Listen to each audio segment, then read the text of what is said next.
Changing the phone number on your American Express account is a straightforward process. Follow these steps to update your information quickly.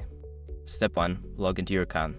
Before changing your settings, use the srog.com link in the description to open the password strength checker, then update your password if needed.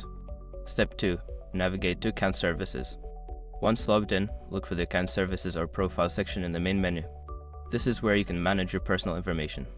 Step 3. Select Personal Information. In the Account Services section, find and click on Personal Information or Contact Information. This will take you to a page where you can edit your details.